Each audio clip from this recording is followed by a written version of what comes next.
negotiations that climaxed in this ceasefire agreement.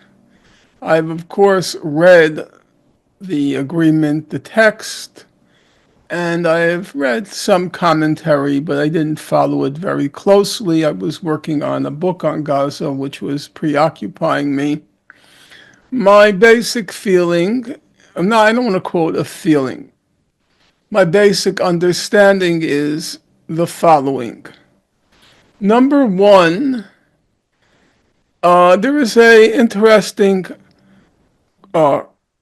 analogy to what just happened with the ceasefire. I suspect nobody among your viewers and listeners will know that on January 17th, that is today, January 17th, 2009, Operation Cast Lead ended. That was the Israeli assault on Gaza. At the time, it seemed like a very large assault. It lasted from December 26th till January 17th, what Amnesty International called 22 days of death and destruction.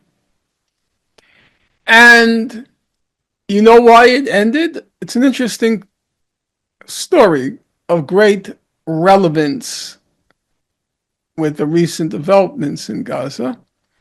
It ended because President Obama was going to be inaugurated president.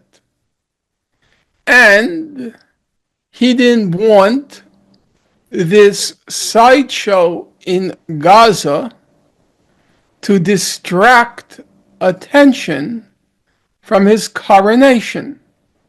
And so he told Israel, end the attack, and it did.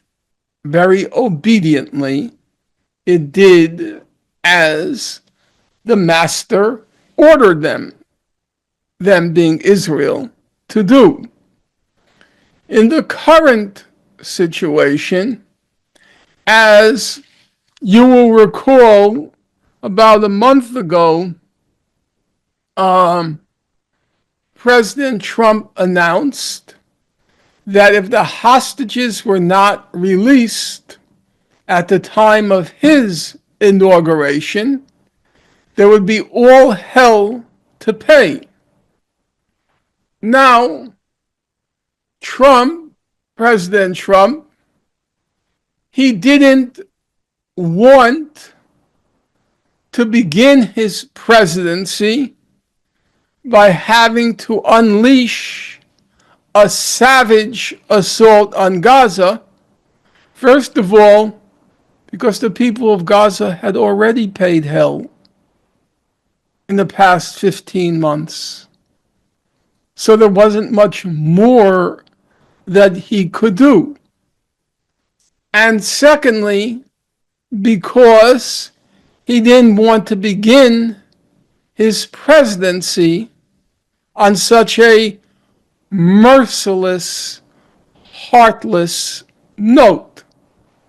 And so he read the Riot Act, or his emissary read the Riot Act to Netanyahu, as in signed the agreement which apparently doesn't differ in any significant way from the agreement that was agreed to in May of this past year. And it ended.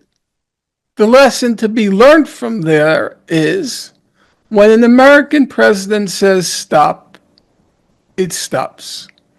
All this talk about Americans having no power, that Netanyahu doesn't listen, and so on, it's just nonsense.